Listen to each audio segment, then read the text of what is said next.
Hi everyone. Purpose of this video is to talk about the relationship between evaluating functions and graphs of functions. It turns out they are very closely related. One is, in fact, a picture of the other. So for starters, I want to talk to you about the notation of evaluating functions. As a reminder, if my function is 2x cubed plus 10x squared plus 3x, and I'm asked to evaluate f of negative 2, then I'm supposed to take the x and replace it with negative 2. So everywhere in the equation that I saw in x, I put a negative 2 here, here, and here, and then my job is to follow the order of operations to evaluate. The cube of negative 2 is negative 8, the square of negative 2 is positive 4, and the 3 times negative 2 is negative 6. So I put all these numbers together, add them up, and I end up with 18. So what do I learn? I learned that negative 2, 18 is one of the solutions to this function equation. And all solutions, as I pointed out in an earlier video, all solutions to an equation can be represented as points on the graph. So every time you evaluate functions for this particular unit, I'm going to ask you to state what I call the mathematical rosary, or the mantra. And there it is, hard to read because I've got an extra 50 here. I got to hold on. Boom, boom. All right. So I want you to state the mantra that you found a solution to the equation, and thus you've also found a point on the graph. Now, before I go further, I want to make sure I did my work right. So I have here the equation that was given, and I see a graph of the equation, whatever that means. But here's how I can check my work. I literally type in f of negative 2, and it says the y is equal to 18. You can go one better than that by typing the coordinate, where x is negative 2 in the coordinates, comma, f of negative 2, and label, and bam, you can see negative 2, 18 is in fact one of the solutions to this equation, and therefore it is one of the points on the graph.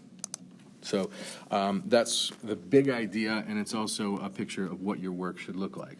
The same thing can be done here. Now, one of the reasons for the second one, f of 2/3, is to assess your skills on working with fractions. Can you take 2/3 and cube it? 2/3 times 2/3 times 2/3 is 8 over 27. So that's one of the skills we should have learned in Algebra 1. And 2/3 squared is 4/9. The rest of this is arithmetic. Now, if you're using a calculator, you're cheating yourself. But nonetheless, I've learned that 2/3, comma, 190 over 27 is in fact another solution to the equation, and therefore it should also be a point on the graph. So just like before, I can check my answer by typing in f of 2/3. And that shows 7.037. I'm not sure if that's right or not, so I'm going to type in 190 over 27, which is my answer, and these two numbers match, and therefore I know f of 2/3 is 190 over 27. So, remember, you can also look at the point by typing in the coordinate, 2/3, comma, f of 2/3. And sure enough, if we click label, we can see the exact coordinate as one of the many infinity solutions to this equation. Now, the third one is going to be a little bit harder to check. It's f of 3a. And the notion here is that we should learn how to treat unknown numbers the same way we treat known numbers. So I don't know what a is, but I know 3 times a is 3 times bigger than a.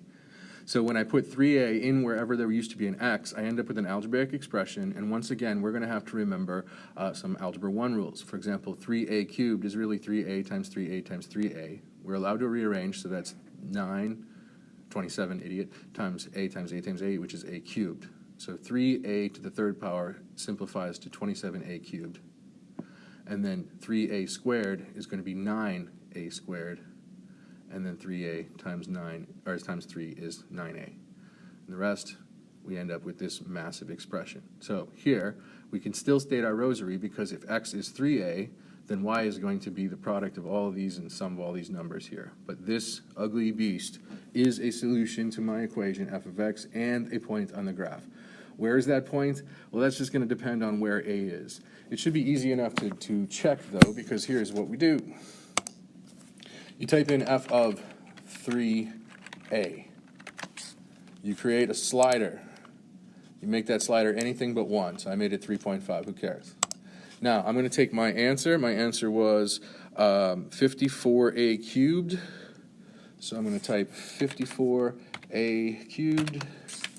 Sorry, I got an old man's memory, so I got to look here. 90a squared plus 9a.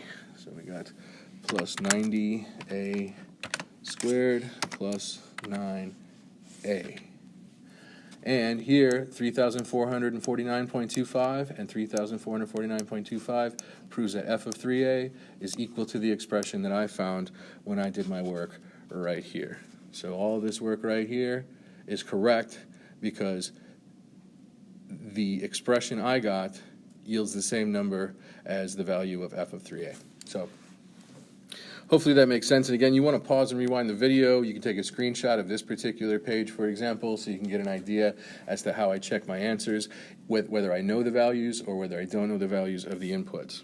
A couple more things before I wrap this up. There's another kind of problem. First of all, reminder that we're going to be working with our arithmetic skills with negative numbers, our fraction skills, but also sometimes we have unknowns. And so over here we have f of 2x over 3, and we should know without worrying too much that we can actually just do a bunch of algebra. So this turns out to be an algebra exercise in our ability to do all sorts of funky algebra. I'm not going to teach you that here. This is stuff that we're going to have to learn if we didn't learn it last year. But I did all this work to create a new expression. It actually ends up being a whole new function, a wholly new modified.